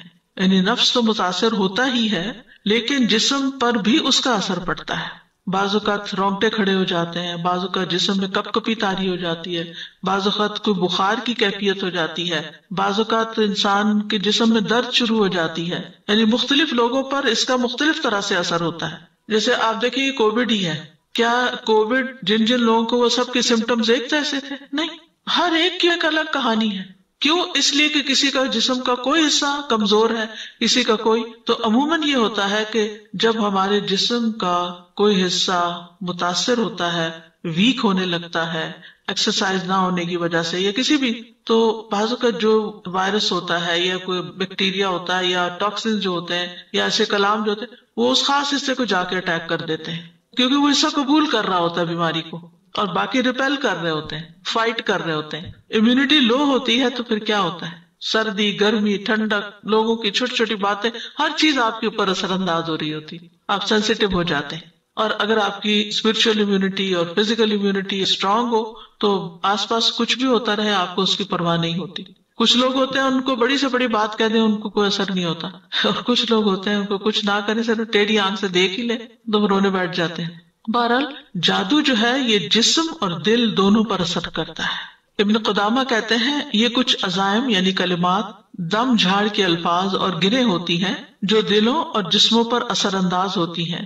تو ان کی وجہ سے جادو زدہ شخص بیمار ہو جاتا ہے اور کبھی ہلاک بھی ہو جاتا ہے. یعنی کبھی اس کی شدت ہو تو مر بھی سکتا ہے. اس کی وجہ سے مرد اور اس کی بیوی کے درمیان جدائی بھی ڈال دی جاتی ہے اور شوہر اور بیوی میں سے کسی ایک کو فریق ثانی سے جنسی تعلق سے بھی کاٹ دیتا ہے. یعنی کئی طرح کے اثرات ہوتے ہیں لوگوں پر. امام ابن تیمیہ کہتے ہیں شیطان خود اپنی ذات میں خبیث ہے، تو جب عزائم یعنی منتر پڑھنے والا اور روحانی جادو کی کتابیں پڑھنے والا، اس طرح کی دوسری چیزیں پڑھنے والا ایسی چیزوں کے ساتھ شیاطین کا تقرب حاصل کرتا ہے جس کو شیاطین کفر اور شرک میں سے پسند کرتے ہیں، تو ان کے لیے یہ چیزیں رشوت کے قائم مقام ہو جاتی ہیں اور پھر وہ شیطان اس انسان کے اغراض و مقاصد کو پورا کر دیتے ہیں. جیسے انسان کسی کو مال دیتا ہے تاکہ وہ اس کی خاطر کسی کو قتل کر دے، جیسے کئی لوگ کرائے کے قاتل ہوتے ہیں نا، یا یہ کہ کسی کو پیسے دیتا ہے کہ کسی لڑکے یا لڑکی کو اغوا کرنا ہے غلط کاموں میں. تو اسی طرح لوگ جنات کو بھی کوئی ایسے گناہ کر کے خوش کرتے ہیں کہ جس کی وجہ سے وہ انسان کی مدد کرتے ہیں اس غلط کام میں، جادو وغیرہ کرنے میں. مثلا ناپاک چیزوں کے ساتھ قرآن لکھتے ہیں، کبھی کلام اللہ کے حروف کو الٹا لکھتے ہیں، اور کبھی خون یا نجاست کے ساتھ یا اس طرح کی چیزوں کے ساتھ عمل کر رہے ہوتے ہیں، یا اللہ سبحانہ تعالیٰ کے بارے میں یا دین کے بارے میں یا قرآن کے بارے میں غلط باتیں بولتے ہیں تاکہ شیطان خوش ہو جائے. اصل مقصد کیا ہوتا ہے کہ شیطان کو خوش کرنا، اور جب شیطان خوش ہو جائے تو پھر وہ اس شخص کے جو کلمات ہوتے ہیں یا جادو ہوتا ہے وہ کرنے کے لیے اس کے مددگار بن جاتے ہیں. وہ اس انسان کے جسم کے اندر گھس کر اس کو نقصان دیتے ہیں، کیونکہ یہ تو ہمیں حدیث سے پتہ چلتا ہے نا، شیطان انسان کے جسم میں خون کی طرح دوڑتا ہے. یعنی اس کو یہ آزادی ہے کہ اگر ہم نے اذکار نہیں کیے ہوئے، ہم قلعے میں نہیں ہیں، ہم نے پروٹیکشن نہیں اپنی کی ہوئی، تو وہ ہمارے جسم میں بھی گھس سکتے ہیں اور پھر کوئی پین کریٹ کر سکتے ہیں، کوئی تکلیف کریٹ کر سکتے ہیں اور کئی بیماریاں اس کا نتیجہ ہو سکتی ہیں. پھر آپ دیکھیے کہ جادو کا اثر ان لوگوں پر بھی ہو جاتا ہے جو اذکار نہیں کرتے اور ان پر بھی ہو سکتا ہے جو اذکار کرتے ہیں. یعنی بعض اوقات نیک سے نیک آدمی پر بھی جادو کا اثر ہو سکتا ہے، لیکن اللہ کے فضل سے وہ دور بھی ہو جاتا ہے. نبی صلی اللہ علیہ وسلم پر جادو کا اثر ہو گیا تھا. صحیح بخاری کی روایت ہے، حضرت عائشہ کہتی ہیں کہ رسول اللہ صلی اللہ علیہ وسلم پر جادو کر دیا گیا تھا. اس کا آپ پر یہ اثر ہوا تھا کہ آپ کو خیال ہوتا کہ آپ اپنی بیویوں کے پاس گئے ہیں، حالانکہ آپ نہیں گئے ہوتے تھے. سفیان ثوری کہتے ہیں جب اس کا یہ اثر ہوا تو یہ جادو کی سب سے سخت قسم ہے. یعنی اس کے بھی لیولز ہیں، کوئی معمولی درجے کا جادو ہوتا ہے اور کوئی بہت شدید جادو ہوتا ہے. تو جو نبی صلی اللہ علیہ وسلم پر کیا گیا تو وہ بہت شدید قسم کا تھا. اس کے توڑ کے لیے آپ نے کیا کیا تھا؟ اللہ سے مدد مانگی تھی، اللہ کی طرف رجوع کیا تھا، اللہ سے دعائیں کی تھی. بعض روایت میں آتا 3 مہینے یا بعد میں 6، یعنی کہ کچھ عرصہ تک آپ اس کے اثر میں رہے تھے، اور اس دوران پھر آپ اللہ سے پوچھتے رہے کہ مجھے کیا ہوا ہے، میری مدد کیجیے. ہمیں اگر کوئی پتا چلے کہ ہمیں کوئی ایسی تکلیف ہے کہ جو نہ کسی ٹیسٹ میں پتا چل رہی ہے، نہ کچھ کوئی ایسی انہونی بیماری ہے کہ جس کی کوئی سمجھ نہیں آ رہی، ہم کیا کرتے ہیں؟ پھر اس کے بعد جادوگروں کے پیچھے چل پڑتے ہیں، کاہنوں کے پیچھے چل پڑتے ہیں. ہم دعا نہیں کرتے، ہم اللہ سے مدد نہیں مانگتے. اسی لیے میں نے یہاں پاز کیا کہ یہ بات ہم اپنے اندر راسخ کر لیں کہ جب کوئی مصیبت آتی ہے تو سب سے پہلا کرنے کا کام یہ ہے کہ انسان اللہ کی طرف رغبت کرے. پیغمبر سارے یہی کرتے تھے. نبی صلی اللہ علیہ وسلم کے بارے میں بھی آتا ہے کہ جب ان کو کوئی مشکل آتی تھی تو وہ نماز کی طرف دوڑتے تھے. تو اس لیے بہت ضروری ہے کہ ہم خوب اللہ سے دعائیں کریں اور پوچھیں کہ یا رب تو مجھ پہ واضح کر دے مجھ میں ہوا کیا ہے. حدیث کے الفاظ سنیے. پھر آپ نے فرمایا اے عائشہ تمہیں معلوم ہے اللہ سے جو بات میں نے پوچھی تھی کہ مجھے کیا ہے، اللہ نے اس کا جواب دے دیا ہے. ان پر تو وہی آتی تھی. ہمیں کوئی خواب آ سکتا ہے، ہمیں کوئی قرآن کی کسی آیت سے جواب مل سکتا ہے، ہمیں کسی انسان کی کسی بات سے جواب مل سکتا ہے. فرمایا میرے پاس 2 آدمی آئے، ایک میرے سر کے پاس بیٹھ گیا اور دوسرا میرے پاؤں کے پاس. فرشتے ہوں گے. میرے سر کے پاس بیٹھنے والے نے دوسرے سے کہا ان صاحب کا کیا حال ہے؟ دوسرے نے جواب دیا ان پہ جادو کر دیا گیا ہے. اس نے پوچھا کہ کس نے ان پہ جادو کیا ہے؟ جواب دیا لبید بن عاصم نے، جو یہودیوں کے حلیف بنی زریق میں سے ایک منافق شخص ہے. اس نے پوچھا ان پر کس چیز میں جادو کیا گیا ہے؟ جواب دیا کہ کنگھی اور اس سے جھڑنے والے بالوں میں. اس نے پھر پوچھا جادو کہاں ہے؟ اس نے جواب دیا نر کھجور کے خوشے میں جو زربان کے کنویں کے اندر رکھے ہوئے پتھر کے نیچے دفن ہے. اب آپ کو انسان تو لے کے نہیں پہنچا ہوگا، جنات کے ذریعے رکھوایا گیا ہوگا. پھر نبی صلی اللہ علیہ وسلم اس کنویں پر تشریف لے گئے اور جادو اندر سے نکالا. پھر آپ نے فرمایا یہی وہ کنواں ہے جو مجھے خواب میں دکھایا گیا تھا، اور اس کا پانی مہندی کے نچوڑ جیسا سرخ تھا. یعنی زنگالا تھا نا، زنگ لگ چکا تھا، پرانا کنواں تھا، کوئی ادھر جاتا ہی نہیں تھا. تو انہوں نے ایسی جگہ ڈھونڈی کہ کسی کو خیال بھی نہ آئے. اور اس کے کھجور کے درخت شیطانوں کے سروں جیسے تھے جو اس کے آس پاس اگے ہوئے تھے. پھر وہ جادو کنویں میں سے نکالا گیا. حضرت عائشہ کہتی ہیں میں نے کہا آپ نے اس جادو کا توڑ کیوں نہیں کرایا؟ آپ نے فرمایا اللہ نے مجھے شفا دی، اب میں لوگوں میں سے کسی پر شر کو نہیں پھیلانا چاہتا. اور شفا پھر معوذتین کے ذریعے آپ کو نصیب ہوئی. تو آپ دیکھیے کہ اللہ کے رسول صلی اللہ علیہ وسلم پر ایک تکلیف آئی عملی طور پر، کیونکہ اس معاملے میں 2 ایکسٹریمز ہیں جادو کے ماننے نہ ماننے کے معاملے میں. کچھ لوگ ہر چھوٹی بڑی چیز کو جادو قرار دیتے ہیں اور کچھ لوگ سرے سے نہیں مانتے. میں جانتی ہوں کچھ ایسے لوگوں کو، وہ کہتے ہیں ہم جادو پہ بلیو نہیں کرتے، جادو کوئی چیز نہیں ہے. اور اگر کوئی جادو کی وجہ سے کسی تکلیف میں مبتلا ہے تو کہتے ہیں یہ ایسے ہی بہانے کرتے ہیں کہ ان کو یہ تکلیف ہے وہ تکلیف. کچھ نہیں ہے ان کو، یہ نہیں ہو سکتا. نہیں، پاسبلٹی ہے تو علاج کرانے میں کوئی حرج نہیں. اور اللہ کے کلام سے اگر آپ علاج کراتے ہیں تو اللہ کا کلام ہے، آپ کو کیا نقصان دیتا ہے؟ اگر فائدہ نہ بھی ہوا اول تو ہوگا، اور وہ جتنا آپ کو یقین ہے نا اس کے مطابق ہی فائدہ ہوگا، کیونکہ یہ بھی ایک نفسیاتی اثر ہوتا ہے، یہ ایک نفسیاتی علاج ہوتا ہے. اسی طرح حضرت عائشہ رضی اللہ تعالیٰ عنہ بیمار ہو گئی اور ان کی بیماری کا دورانیہ بہت لمبا ہو گیا، یعنی بیماری ختم ہی نہیں ہو رہی تھی. اسی دوران مدینہ میں ایک طبیب آیا. حضرت عائشہ کے بھتیجے اس کے پاس گئے اور اس سے حضرت عائشہ کی بیماری کے متعلق پوچھا کہ یہ سمٹمز ہیں، انہیں کیا ہے. اس نے کہا تم جس عورت کی یہ کیفیت بتا رہے ہو اس پر تو جادو کیا گیا ہے، اس پر اس کی باندھی نے جادو کرایا. اب آپ سوچ رہے ہوں گے کہ اس کو غیب کا علم کیسے ہو گیا؟ غیب کا علم نہیں ہوتا، وہ سمٹمز ہوتی ہیں ان سے چیز پتہ چلتی ہے. اس باندھی نے اقرار کر لیا کہ ہاں میں نے آپ پر سحر کروایا ہے. کیونکہ یہ لوگ ماہر ہوتے ہیں نا، انہوں نے اتنے کیسز دیکھے ہوتے ہیں، اس سے وہ اتنا کچھ لرن کر چکے ہوتے ہیں، وہ اپنے تجربے کی بنا پہ بولتے ہیں، غیب کے علم کی بنا پر نہیں.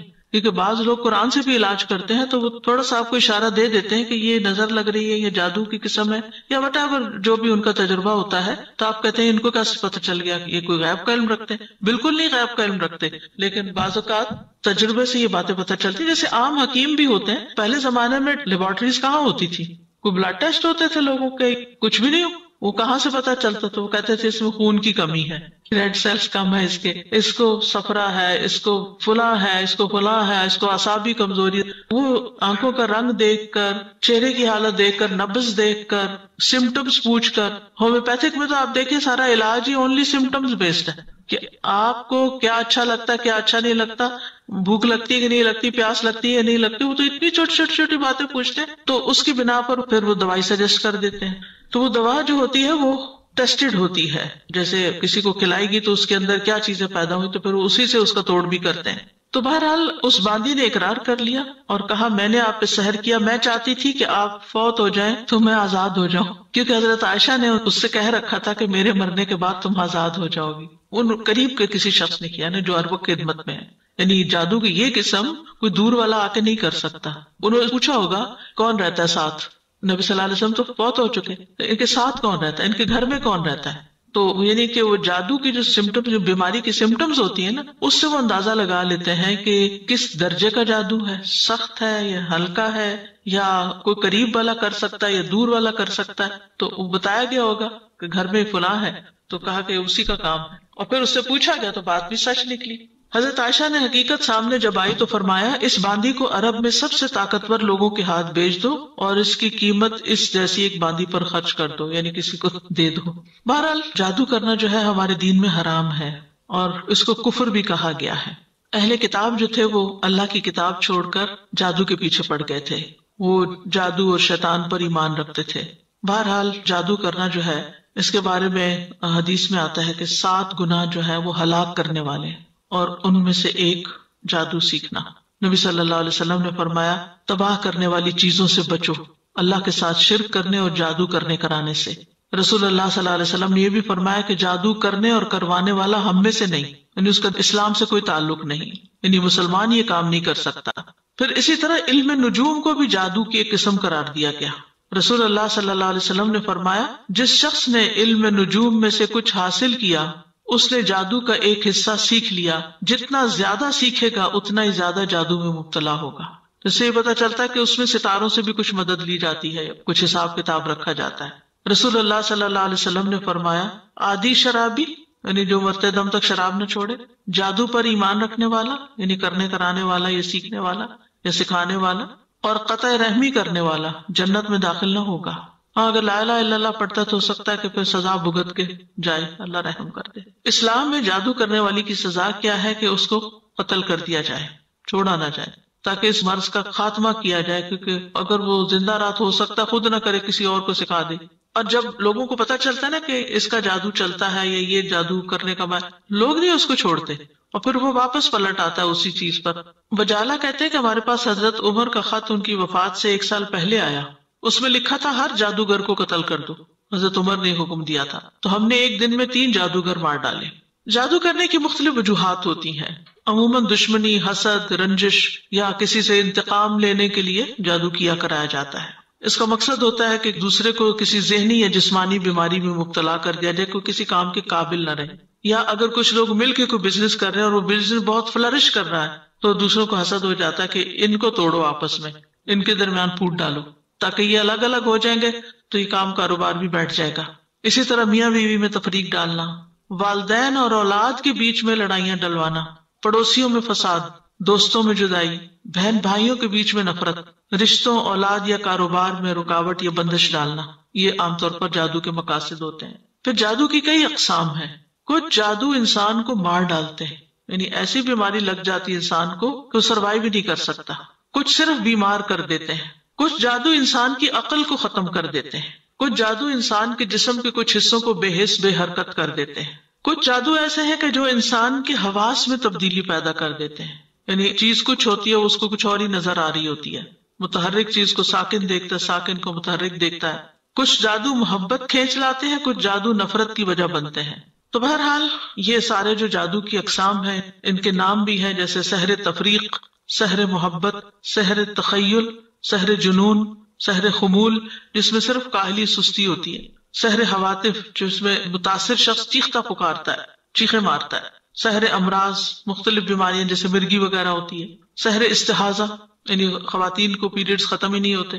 پھر جادو کی علامات بعض آہستہ آہستہ شروع ہوتی ہیں، بعض ایک دم اسٹرانگ آتی ہیں، جیسے سستی، گھبراہٹ، خاموشی، تنہائی کی عادت، کسی سے نہیں ملنا، کسی سے بات نہیں کرنی، ذہنی انتشار، حد سے زیادہ چڑچڑا پن، ذرا سی بات پہ بھڑک اٹھنا، کسی کام میں دل نہ لگنا، نماز روزہ عبادت چھوڑ دینا، بغیر کسی بیماری اور وجہ کے سر چکرانا، ڈراؤنے خواب آنا، خواب میں بھی رونا، چیخنا، چلانا، خون کے چھینٹے اور کپڑوں کو کٹا ہوا پانا، خاوند بیوی کے درمیان آپس میں کوئی کشش محسوس نہ کرنا، بغیر کسی وجہ کے رشتہ داروں کا آپس کے معاملات میں بگاڑ ہو جانا، یعنی ایک دوسرے سے ملنا جلنا چھوڑ دینا. تو یہ اس کی ظاہری علامات ہوتی ہیں. اب یہ ہے کہ اس شر سے بچنے کے لیے کیا کرنا چاہیے، کیونکہ جن اور انسان دونوں ہی انسان کے دشمن ہو سکتے ہیں. سب سے پہلی بات یہ ہے کہ انسان اللہ کے ساتھ اپنا تعلق مضبوط کرے، اللہ پر بھروسہ کرے اور دل میں یہ خیال نہ لائے اور یہ وہم نہ لائے کہ مجھ پر کوئی جادو کر دے گا، بلکہ اللہ پہ توکل کرے، اللہ کی پناہ لے. حدیث میں آتا ہے کہ اللہ تعالیٰ فرماتا ہے میرا بندہ اگر مجھ سے مانگتا ہے تو میں اسے دیتا ہوں جو محبوب بندہ ہوتا ہے، اگر وہ کسی سے میری پناہ مانگتا ہے تو میں اس کو پناہ دے دیتا ہوں. پھر اللہ تعالیٰ کے احکامات کی حفاظت، حدیث میں آتا ہے احفظ اللہ یحفظک، تم اللہ کے احکام کی حفاظت کرو اللہ تمہاری حفاظت کرے گا. نمازوں کی حفاظت، یعنی جو نمازوں کی حفاظت کرتا ہے وہ اللہ کے ذمے میں ہوتا ہے، اللہ کی حفاظت میں ہوتا ہے، خصوصاً نماز فجر کی حفاظت. اسی طرح اشراق کا پڑھنا، رسول اللہ صلی اللہ علیہ وسلم نے فرمایا اللہ عز و جل فرماتا ہے اے ابن آدم تو دن کے پہلے حصے میں میرے لیے 4 رکعتیں پڑھ لیا کر، میں اس دن کے آخری حصے تک تیری کفایت کروں گا.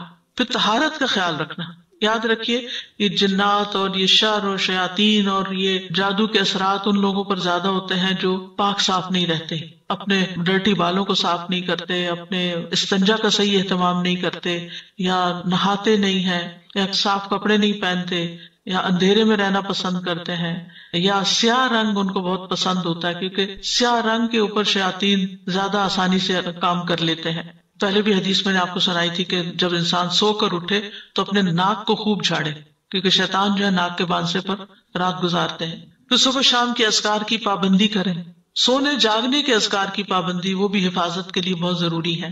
بیت الخلاء میں جاتے ہوئے دعا پڑھیں، ہر کام سے پہلے بسم اللہ پڑھیں کیونکہ جس کام میں بسم اللہ ہو جاتی ہے تو شیطان وہاں سے نکلتا جاتا ہے، وہ اس میں داخل نہیں ہو سکتا، شامل نہیں ہو سکتا. جیسے انسان اپنے گھر میں داخل ہوتا ہے تو بسم اللہ پڑھ کے دروازہ کھولے، کھانا کھانے لگتا ہے تو بسم اللہ پڑھ کر کھائے، اور اسی طرح لائٹ آف کر رہا ہے، لائٹ آن کر رہا ہے، کوئی چیز اٹھا رہا ہے، رکھ رہا ہے تو بسم اللہ کو تکیہ کلام بنا لینا چاہیے ایک طرح سے لباس اتارتے وقت. اور پھر اسی طرح دائیں ہاتھ سے کھانا اور پینا چاہیے کیونکہ شیطان بائیں ہاتھ سے کھاتا ہے، تو اگر بائیں ہاتھ سے آپ کھاتے ہیں تو شیطان بیچ میں شریک ہو جاتا ہے اور اس کو اپنا عمل کرنے کا موقع مل جاتا ہے. پھر مغرب کے وقت بچوں کو خاص طور پہ گھر سے باہر نہیں نکالنا چاہیے کیونکہ مغرب کے قریب شیطان جنات جو ہیں وہ زمین پر پھیل جاتے ہیں اور اچکتے پھرتے ہیں. اب اس کا علاج کیسے کرنا چاہیے؟ سب سے پہلے یہ ہے کہ انسان قرآن سے علاج کرے. قرآن شفا ہے، نافع علاج ہے. قل هو للذین آمنوا ھدی وشفاء، کہہ دیجئے یہ ان لوگوں کے لیے جو ایمان لائے ہدایت اور شفا ہے. وَنُنَزِّلُ مِنَ الْقُرْآنِ مَا هُوَ شِفَاءٌ وَرَحْمَةٌ لِّلْمُؤْمِنِينَ وَلَا يَزِيدُ الظَّالِمِينَ إِلَّا خَسَارًا. ہم قرآن میں جو کچھ نازل کرتے ہیں وہ مومنوں کے لیے تو شفا اور رحمت ہے مگر ظالموں کے خسارے میں ہی اضافہ ہوتا ہے. حضرت عائشہ سے مروی ہے کہ رسول اللہ صلی اللہ علیہ وسلم ایک مرتبہ ان کے پاس تشریف لائے تو دیکھا ایک عورت حضرت عائشہ کا علاج کر رہی ہے، بیمار جو تھی یا ان کو دم کر رہی، تو آپ نے فرمایا کتاب اللہ کے ساتھ اس کا علاج کرو. آپ کو معلوم ہے کہ اس زمانے میں مدینہ میں کوئی حکیم کوئی ڈاکٹر کچھ بھی نہیں تھا، وہ لوگ عام طور پہ بیمار نہیں ہوتے تھے. تو ایک حکیم کو پتا چلا کہ اس علاقے میں کوئی حکیم نہیں تو وہ آ گیا کہ میں یہاں رہ کر لوگوں کا علاج کروں گا. 6 مہینے گزر گئے، اس کے پاس کوئی بھی نہیں آیا کہ کوئی بیمار نہیں پڑا. تو آخر اس نے راز پوچھا کہ کیا وجہ ہے. اس نے کہا کہ اس وقت تک ہم نہیں کھاتے جب تک بھوک نہیں لگتی، اور جب بھی بھوک باقی ہوتی ہے تو کھانا چھوڑ دیتے ہیں. بہرحال اگر چھوٹی موٹی کوئی تکلیف ہوتی بھی تھی تو دم وغیرہ کر لیتے تھے لوگ، قرآن پڑھ لیتے تھے، مسنون دعائیں ہیں وہ پڑھ لیا کرتے تھے، علاج ہو جاتا تھا. تو آپ صلی اللہ علیہ وسلم نے فرمایا کہ کتاب اللہ کے ساتھ اس کا علاج کرو، یعنی قرآن میں سے پڑھ کر اس پہ دم کرو. اسی طرح کچھ غذائیں ایسی ہیں کہ جو علاج ہیں، جیسے کلونجی آپ نے فرمایا کلونجی کے دانوں میں موت کے علاوہ ہر بیماری کا علاج ہے، یعنی اس تیل پر دم کر کے انسان مریض کے متاثرہ حصے جو ہیں ان پر لگا سکتا ہے، مساج کر سکتا ہے، اور کلونجی کے دانوں پہ دم کر کے وہ پھر مریض کو کھلانا بھی چاہیے۔ اسی طرح شہد، یعنی صبح و شام 1 چمچ شہد جو ہے اگر انسان کھائے نہار منہ، اور پھر اس کے بعد کچھ نہ کھائے کم از کم آدھا گھنٹہ، تو اس سے بھی جسم کے اندر سے زہریلے مادے نکلتے ہیں۔ قرآن میں آتا ہے یخرج من بطونها شراب مختلف الوانہ فیہ شفاء للناس، یہ اللہ تعالیٰ کا حکم ہے کہ شہد میں شفا ہے، خالص ہونا چاہیے، ٹھیک ہے۔ آپ صلی اللہ علیہ وسلم نے فرمایا شفا 3 چیزوں میں، پچنا لگوانے میں، شہد پینے میں، اور آگ سے داغنے میں، اور میں اپنی امت کو آگ سے داغنے سے منع کرتا ہوں۔ تو اب شہد چاہے را پی لیں یا اس کو پانی میں ملا کے پی لیں، تو اس پہ بھی آپ دم کر کے رکھ سکتے ہیں اور اس کو بھی استعمال کر سکتے ہیں۔ آپ صلی اللہ علیہ وسلم نے فرمایا شفا تو صرف 2 چیزوں میں ہے، شہد لوگوں کے لیے شفا ہے اور قرآن دلوں کی شفا ہے۔ پھر آب زمزم، جس مقصد کے لیے اس کو پیا جائے تو اس سے شفا ہوتی ہے۔ اگر آپ کے پاس تھوڑا سا بھی آب زمزم ہو، کوئی حج سے آنے والا یا عمرے سے آنے والا آپ کے لیے لائے، تو آپ اس کو ضروری نہیں کہ ایک مرتبہ سارا پی جائیں، آپ اس کو دوسرے پانی میں تھوڑا تھوڑا ملا لیں، وہ پورے پانی کا مزاج بدل جائے گا۔ حدیث میں آتا ہے کہ انہا مبارکتن انہا طعام طعم، کہ وہ بابرکت ہے اور کھانے والے کا کھانا بھی ہے۔ اور حدیث میں بھی آتا ہے کہ زمزم کا پانی اس مقصد کے لیے جس کے لیے وہ پیا جائے، اور اگر آپ وہاں جائیں اللہ کے گھر تو زمزم سے نہائیں، نیچے وہ جگہ بنی ہوتی تھی پہلے، آپ کو مجھے نہیں معلوم تو لوگ اپنے اوپر بھی بہاتے تھے، پیچھے سے صفا مروہ کی طرف سے جائے نا باہر نکل کے، تو وہاں ٹیپس لگی ہوئی ہیں جہاں ڈائریکٹ زمزم آ رہا ہوتا ہے، بوٹل بھر کے لے آئیں اور اپنے اوپر تھوڑا تھوڑا تھوڑا کر کے سارا بہا لیں۔ اس کو دم کر کے بھی نہا سکتے ہیں، اس سے بھی بیماری جاتی ہے، اور صبح شام اس کو پیا جائے۔ پھر اسی طرح دم کیا ہوا پانی جو ہے ناک میں ڈالنا اور جھاڑنا، یعنی ڈال کے اس کو جھاڑا جائے، کیونکہ یہ جگہ شیاطین کے بیٹھنے کی ہو جاتی ہے۔ زیتون کا تیل استعمال کرنا، نبی صلی اللہ علیہ وسلم نے فرمایا زیتون کھاؤ اور اس کو لگاؤ، بے شک یہ مبارک درخت ہے۔ اچھا تو یہ ہے کہ شہد، زیتون کا تیل اور کلونجی کا تیل یا کلونجی کے دانے، ان کو انسان مکس کر کے رکھ لے، اور اس میں سے ½ ٹی اسپون یا 1 ٹی اسپون صبح شام لے سکتا ہے یا ایک ٹائم لے سکتا ہے، کیونکہ ہر ایک کو ایک ڈوز نہیں چلتی۔ تو جو ان چیزوں کے ماہر ہوتے ہیں طب نبی کے، ان سے پوچھا جا سکتا، مشورہ کیا جا سکتا، یعنی یہ امیونٹی بڑھانے والی چیزیں۔ آپ اس میں سے پہلے تھوڑا لیں، آپ کو پچ گیا ہے، پھر تھوڑا سا اور انکریز کر دیں، پھر تھوڑا سا اور کر دیں، پھر دیکھیں کہاں تک لمٹ ہے آپ کی، اس سے بھی انسان کے جسم کی بہت سی دردیں اور تکلیفیں جو ہیں وہ دور ہوتی ہیں۔ زیتون کا تیل صبح کے وقت پینا جو ہے یہ بھی بہت فائدے کا ہے، اور اب تو یہ بات بہت سننے میں آتی ہے نا کہ صبح سب سے پہلی چیز جو ہے یا آپ کوکونٹ کا آئل لیں یا زیتون کا لیں یا کوئی بھی آئل لیں، کیونکہ وہ لیور کی کلینزنگ کرتا ہے۔ نبی صلی اللہ علیہ وسلم نے فرمایا زیتون کا تیل کھایا کرو، ڈائریکٹ بھی لے سکتے ہیں، اور اگر آپ کو مشکل ہے لینا تو آپ کسی چیز میں جیسے سیلڈ وغیرہ میں ملا کے بھی کھا سکتے ہیں۔ فرمایا زیتون کا تیل کھایا کرو اور اس سے تیل لگایا کرو، وَالدَّهِنُ بِهِ، یعنی مساج وغیرہ کیا کرو، کیونکہ وہ بابرکت درخت ہے۔ تو جسم پر زیتون اور کلونجی کا تیل الگ الگ وقت پہ ملا جا سکتا ہے، دونوں کو مکس کر کے بھی ملا جا سکتا ہے۔ پھر اسی طرح تلبینہ کھانا، فرمایا تذهب ببعض الحزن، یہ کچھ غم بھی دور کر دیتا ہے۔ اجوا کھانا، 7 اجوا کھجوریں صبح کے وقت اگر کوئی کھائے تو اس سے بھی علاج ہوتا ہے۔ جس نے یہ کھجوریں کھا لی، نبی صلی اللہ علیہ وسلم نے فرمایا اسے زہر اور جادو کوئی نقصان نہیں دے گا۔ چونکہ اجوا ایک مہنگی کھجور ہے، تو اگر نہ میسر ہو تو کوئی بھی کھجور شفا کی نیت سے کھائی جا سکتی ہے۔ پھر سنا مکی، اس کو سنوت بھی کہتے ہیں، صبح شام اس کا ایک چھوٹا چمچہ کھانا، جیسے حدیث میں آتا ہے سنا مکی اور سنوت کو لازم پکڑو، کیونکہ اس میں ہر بیماری کا علاج ہے سوائے سام کے۔ پوچھا گیا سام کیا، تو آپ نے فرمایا موت۔ اچھا، سنا مکی جو ہے یہ پیٹ صاف کرتی ہے، تو پھر ظاہر اگر زہریلے مادے آنتوں میں ہے، یہ کچھ ایسی چیزیں ہیں تو اس سے انسان کو نجات ہوتی ہے۔ پھر حجامہ، آپ نے فرمایا اگر تمہاری دواؤں میں کسی میں بھلائی ہے تو پچنا لگوانے میں یا شہد پینے اور آگ سے داغنے میں، اگر وہ مرض کے مطابق ہو، اور میں آگ سے داغنے کو پسند نہیں کرتا۔ یاد رکھیے غیر شرعی طریقہ علاج سے ممانعت اختیار کرنی چاہیے، کہ انسان ایسے جادوگروں کے پاس جائے جو اس کو ایسی چیزیں کرنے کو کہے جو درست نہیں ہے۔ نشوبدہ بازو سے علاج نہیں کروانا چاہیے، اور حرام میں شفا نہیں ہے۔ اگر کوئی کہے کہ شراب لے آؤ، میں اس کے اوپر کچھ منتر پڑھ دیتا ہوں اور اس سے تم مت پیو تو ٹھیک ہو جاؤ گے، تو ایسی چیزیں نہیں کرنی چاہیے۔ پھر جادو کا علاج جادو سے نہیں کرنا چاہیے، یعنی کچھ لوگ جادوگروں کے پاس چلے جاتے ہیں اور وہ ان کے جادو کا توڑ کرتے ہیں جادو کے ذریعے۔ اور پھر غیر شرعی جھاڑ پھنکار جو ہے، جس کو نشرہ کہا جاتا ہے، فرمایا یہ شیطانی عمل ہے۔ کیونکہ اس میں جنات کی مدد طلب کی جاتی ہے، روحوں کو پکارا جاتا ہے۔ اسی کے بارے میں آپ نے فرمایا تھا کہ میری امت کے 70,000 لوگ بلا حساب جنت میں داخل ہوں گے۔ یہ وہ لوگ ہیں جو نہ جھاڑ پھونک کرواتے ہیں نہ پال لیتے ہیں، بلکہ اپنے رب پر بھروسہ کرتے ہیں۔ تو یہ غیر شرعی جو نشرہ جو ہے یا غیر شرعی دم کے بارے میں ہے۔ جو شرعی دم ہے سورۃ فاتحہ پڑھ کر یا ویسے قرآن پڑھ کر کسی کے اوپر جھاڑنا پھونکنا، اس سے منع نہیں ہے۔ اور مسئلہ شیطان کو بگانے کا طریقہ آپ نے کیا بتایا؟ اعوذ باللہ السمیع العلیم من الشیطان الرجیم من ہمزہ ونفخہ ونفثہ پڑھ کر فتکارا جائے، پھونک ماری جائے جس میں تھوڑی لعاب بھی ہو، تو یہ بھی تو جھاڑ ہو گئی۔ خود نبی صلی اللہ علیہ وسلم جب بیمار تھے تو اپنے ہاتھوں پر معوذتین پڑھ کر پھونک مار کر سارے جسم کے اوپر اپنے ہاتھ پھیرتے تھے۔ جب کسی مریض کے پاس جاتے تو اس کے اوپر ہاتھ پھیر کر اس کے اوپر اللہ کا ذکر پڑھتے۔ یہی رقیہ ہوتا ہے، یہی دم ہوتا ہے۔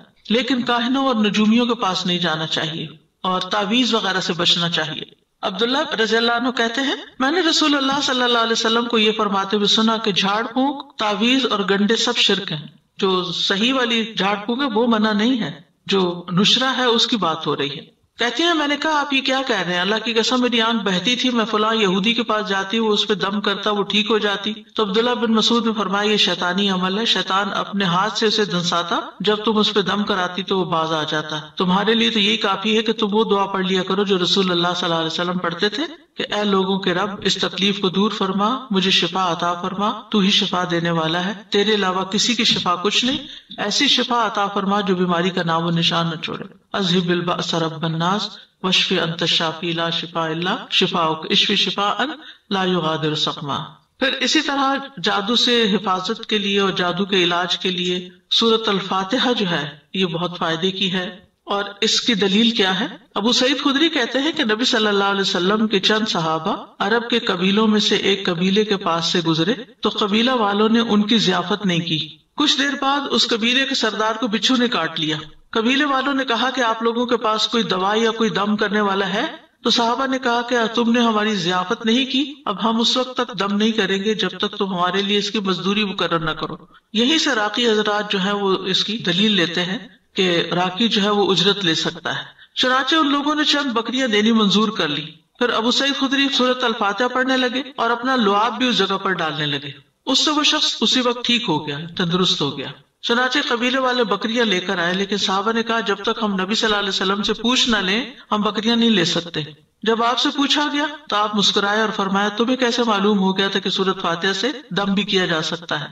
ان بکریوں کو لے لو اور اس میں میرا حصہ بھی رکھو، یعنی خوش مزاجی سے آپ نے فرمایا۔ اور یہ اس لیے فرمایا گا کہ لوگوں کے دلوں کے اندر کراہت نہ ہو اس میں۔ تو اس میں آپ دیکھیے کہ بعض راکی اس سے یہ دلیل بھی لیتے کہ وہ 40 بکریاں تھی اور راکی کو 40 بکریوں کی قیمت تک کی قیمت لینے کا جواز ملتا ہے۔ بہرحال اللہ عالم۔ پھر سورۃ البقرہ جو ہے اس کا پڑھنا، نبی صلی اللہ علیہ وسلم نے فرمایا سورۃ البقرہ پڑھا کرو، اس کا پڑھنا باعث برکت ہے اور اس کا چھوڑنا باعث حسرت ہے، اور جادوگر اس کو حاصل کرنے کی طاقت نہیں رکھتے، یعنی اس پہ قابو نہیں پا سکتے۔ تو اس میں کیا کرنا چاہیے؟ روٹین میں روز سورۃ البقرہ کا کچھ حصہ پڑھتے رہنا چاہیے، جب پھر ختم ہو جائے پھر شروع کرنے پر، یعنی اور کچھ نہیں تو روزانہ 2 پیجز، یعنی ایک صفحہ ادھر ہوتا ہے ایک صفحہ ادھر۔ مصحف عثمانی میں آپ دیکھیں آیت پہ ختم ہوتا ہے نا صفحہ، 2 صفحے ہر روز پڑھ لیا کرے، مثلا 4 صفحے ہر روز پڑھ لیں، 8 صفحے ہر روز پڑھ لیں تاکہ وہ برکت رہے۔ لگانا اور بات ہوتا ہے اور خود پڑھنا اور بات ہوتی ہے، کیونکہ اس میں تو صرف ہمارے کان سن رہے ہوتے ہیں، لیکن جب ہم خود پڑھتے ہیں تو ہمارا دل دماغ سب کچھ پھر حاضر ہوتا ہے اس میں۔ لیکن سورۃ البقرہ کی کچھ آیات جادو کے توڑ کے لیے بڑی مؤثر ہے۔ اس میں الف لام میم سے لے کر المفلحون تک، اس کے بعد واتبعوا ما تتلو الشیاطین علی ملک سلیمان، آیت نمبر 102 سورۃ البقرہ کی، پھر آیت نمبر 163 اور 164 وَإِلَٰهُكُمْ إِلَٰهٌ وَاحِدٌ لَا إِلَٰهَ إِلَّا هُوَ الرَّحْمَٰنُ الرَّحِيمُ، پھر آیت الکرسی، پھر آمن الرسول۔ تو آپ دیکھیں زیادہ تر رکیہ تو یہی آ گیا۔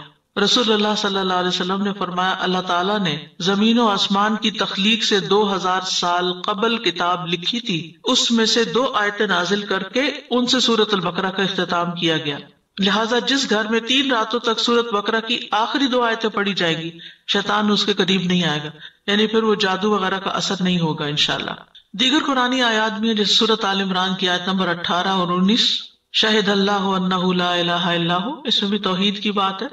پھر سورۃ الاعراف آیت 54 سے 56 تک ان ربکم اللہ الذی خلق السماوات والارض فی 6 ایام، اور آیت 56 ہے وَلَا تُفْسِدُوا فِي الْأَرْضِ بَعْدَ إِصْلَاحِهَا۔ پھر سورۃ الاعراف کی آیت نمبر 117 سے لے کر 122 تک، وَأَوْحَيْنَا إِلَى مُوسَىٰ أَنْ أَلْقِ عَصَاكَ فَإِذَا هِيَ تَلْقَفُ مَا يَأْفِكُونَ، جو آج لیکچر کے شروع میں آیات آپ نے سنی 117 سے 122 تک۔